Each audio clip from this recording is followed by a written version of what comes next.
We're starting our second day of Open Access Week 2021 with this presentation on the University of the Free State's Research Data Management Policy. The theme of Open Access Week 2021 is It Matters How We Open Knowledge, Building Structural Equity. And one of our projects during the last year has been to put infrastructure in place for the storage and management of research data. Our Figshare repository is live. You can visit it at ufs.figshare.com. But we also needed guidance on how to manage our research data properly.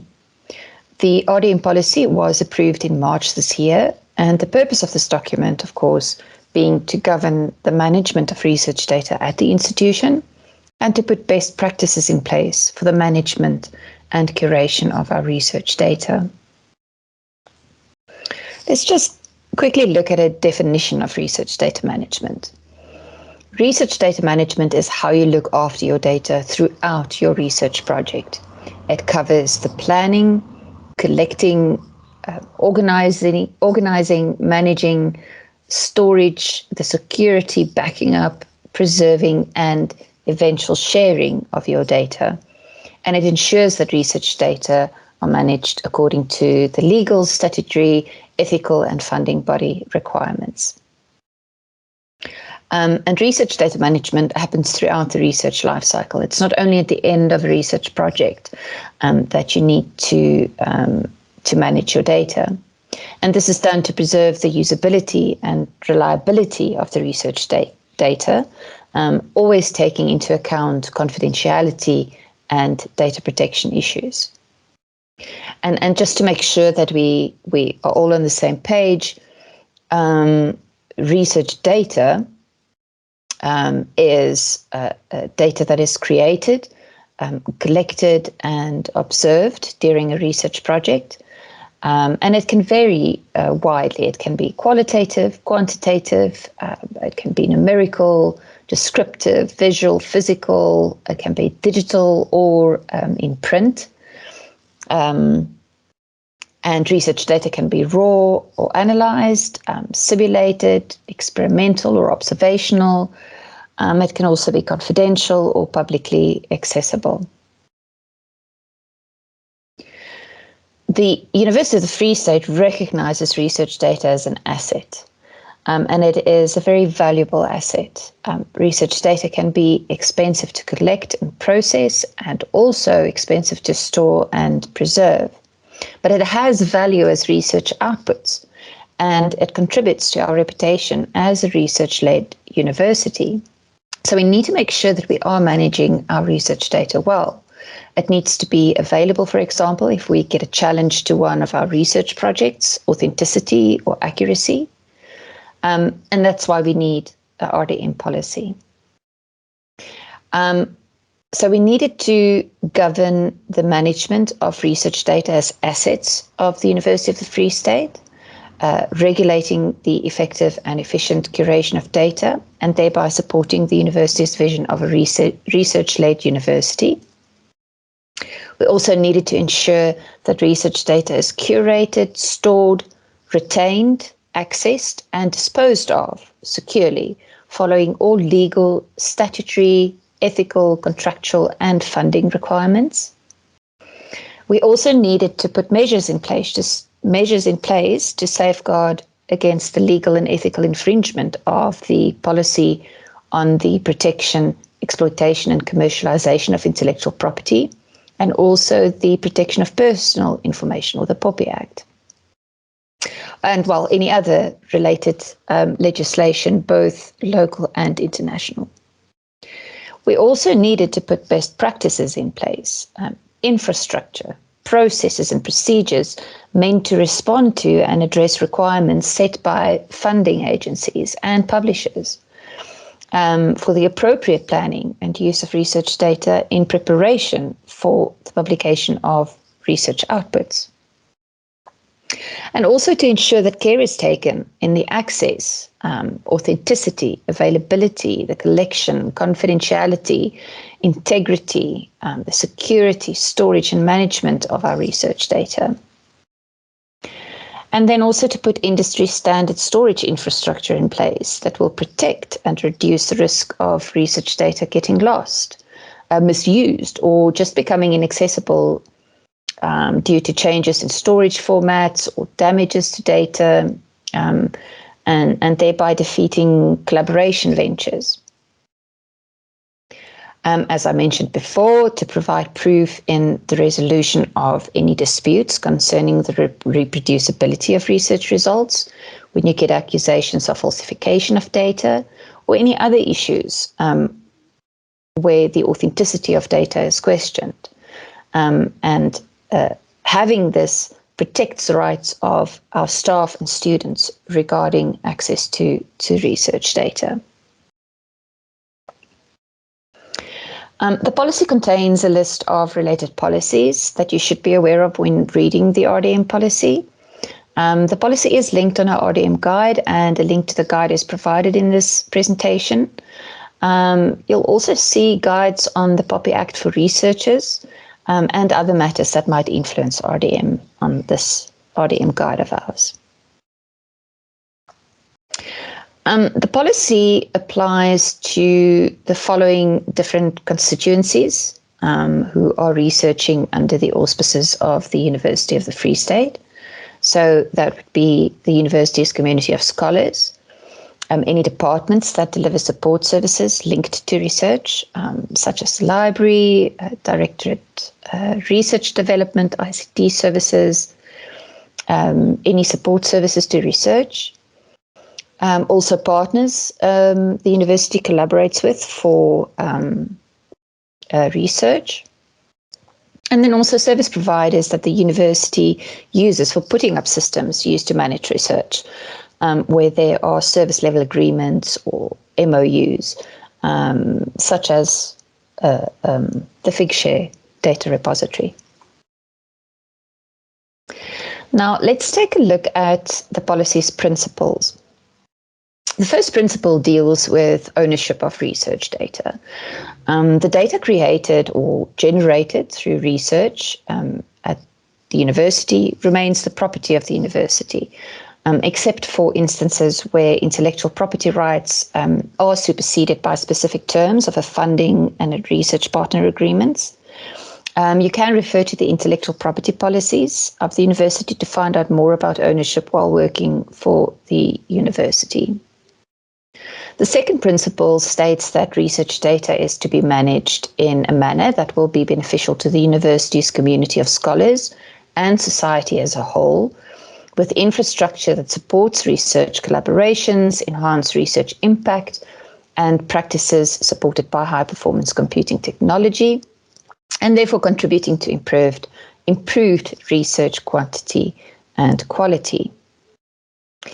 Next, research data will be stored and made accessible securely and systematically, and also supported by metadata that allow for its visibility and discoverability, and enables its evaluation and reuse. So tomorrow we have a presentation on FAIR data, FAIR standing for findable, accessible, interoperable, and reusable. So if you're interested in how to make research data optimally reusable, be sure to register for that session. The next principle deals with the life cycle of research data. Research data will be stored from the collection or the creation and throughout the entire life cycle of the research project. And also according to subject or discipline-specific standards and guidelines as prescribed by a relevant body. If your discipline does not subscribe a specific standard, and there are many general standards and guidelines that can be used to support this principle. Next, we look at preserving research data. The policy states that the community of scholars shall comply with the preservation of research data as directed by the policy, and those imposed by research funders and partners, with published results including links or references to the supporting data. Now, we'll get to the guidelines on retention periods in this policy a bit later, but there are various factors that will influence this and your preservation needs. With regards to linking the supporting data, even if in future you're going to dispose of the actual data, it is best practice to still keep the metadata available in the data repository. So speaking of best practices, it shall be applied in the preservation of research data, taking into consideration, again, ethical and legal issues related to confidentiality and commercialization of research data. So you're looking at making sure that you have embargoes or closed data, for example, as per your ethical clearance. And then the policy also states that rules and regulation of this policy shall not extend to the external functions of data management by research partners involved, such as collaborators or funding agencies. In other words, there will always be exceptions that we need to take into account when it comes to collaboration in research and what those collaboration agreements or MOUs expect of us. And when we get to the different responsibilities in this policy, you will see that the Directorate of Research Development is responsible to assist you with these types of agreements and contracts. When it is clear what the collaborator expects in terms of your research data management, the library can step in and help you adhere to those requirements. Let's take a look at the guidelines provided in this policy. We'll start with storage and management of research data. The policy states that all research data in digital, non-digital, and computer-readable format shall be stored securely in a durable format appropriate for the type of research data in question. The library's guide on RDM provides a table on recommended and acceptable formats for durable storage of research data, and also on non-proprietary formats that are best used for durability. This is where ICT services can also provide assistance if you should need to migrate from a proprietary to a non-proprietary format, for example.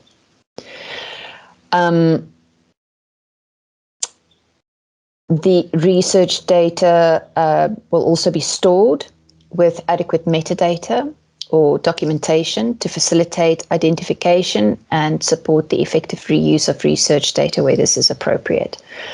And what you want here is enough information on the collection, processing, etc. of your research data so that your results are replicable. The research data can be deposited in the university repository, Figshare, or an appropriate national or international repository where it is more suited to do so. So where research data is stored in another repository, it is best to have an entry in our repository as well, indicating where the research data is stored. And the reason for this link from the institutional data repository is just to ensure that our institutional research is visible and findable. When you think about institutional advancement, for example, and being ranked as a university, this is one way of ensuring that we have all the institutional and research data where we need it. But there will be instances where your funder or publisher requirements will indicate a very specific repository for your data. In all other cases, our Figshare repository is there for the storage of your research data.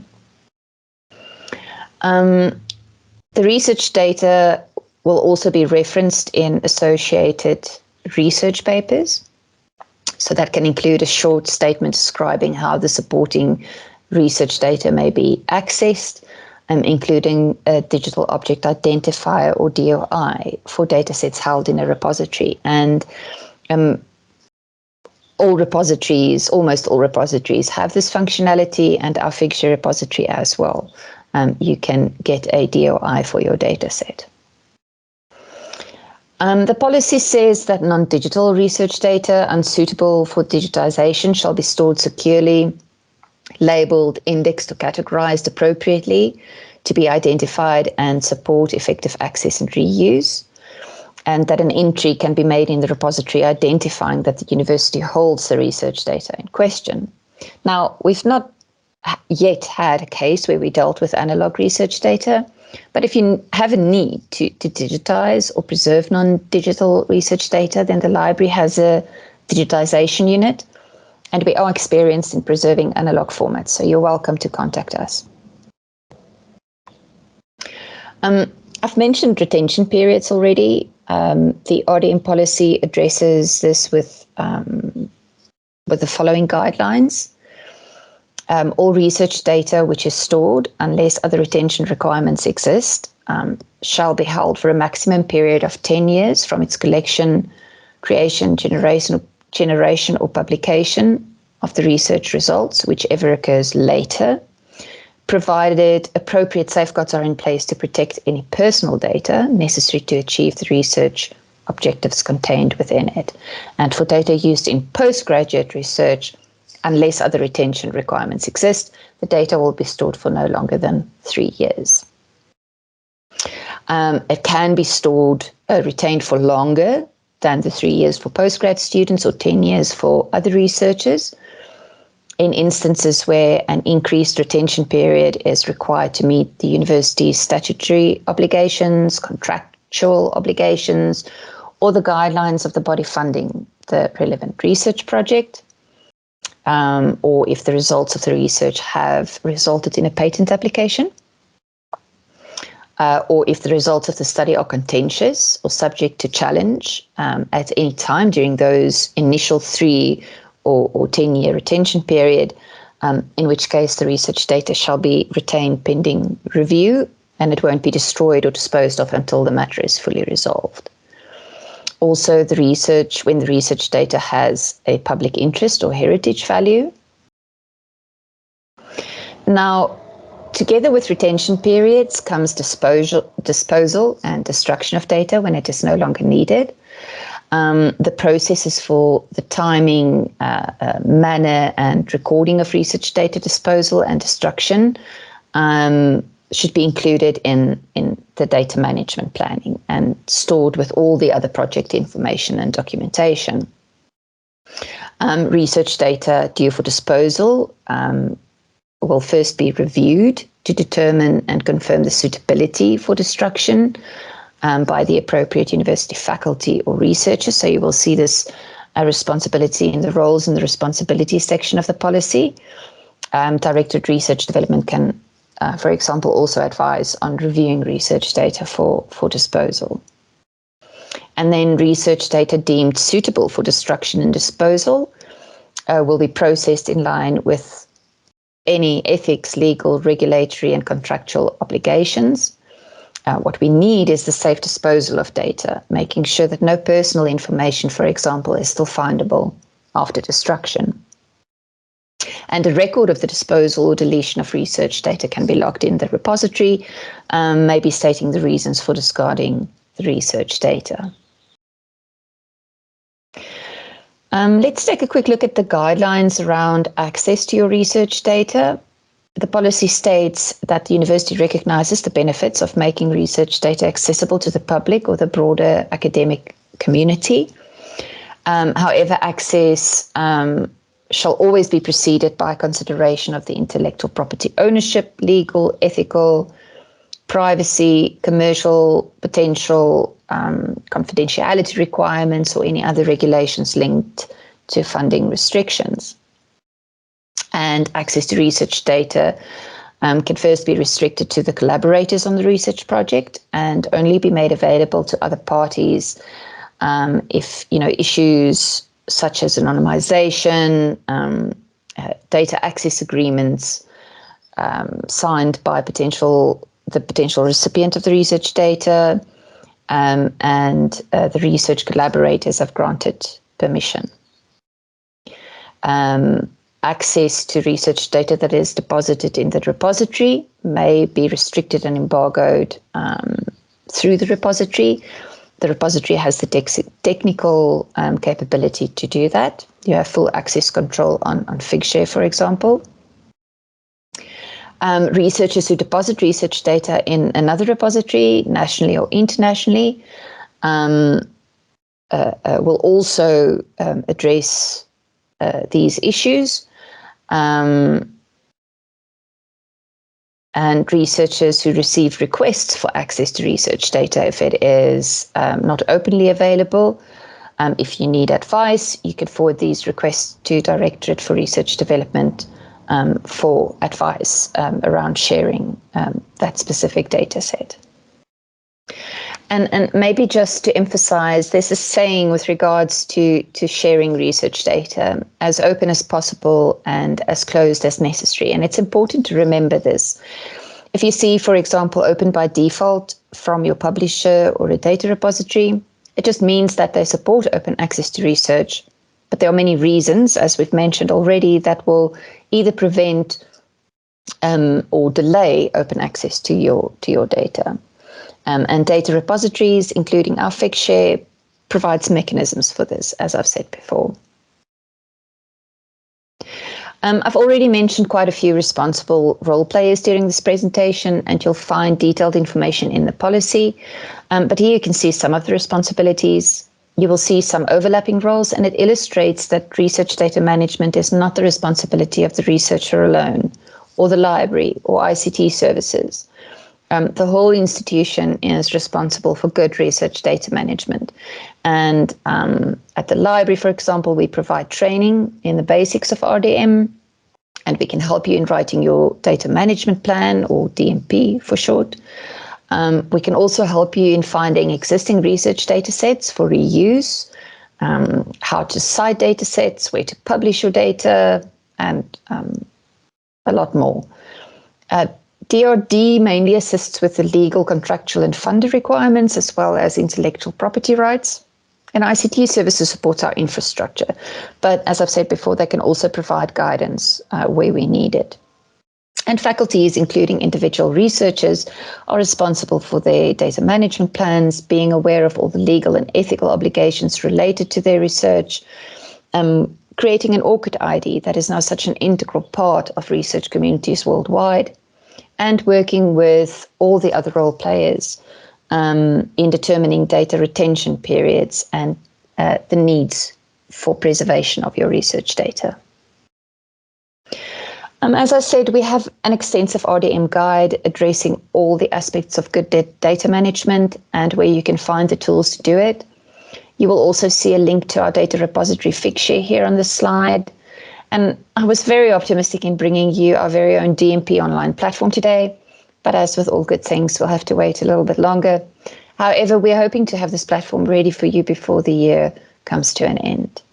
We already have DMP templates available in our guide, but with the DMP online, you will have a platform where you can create and store all your DMPs, with templates available for the university, various funders, and even more guidance.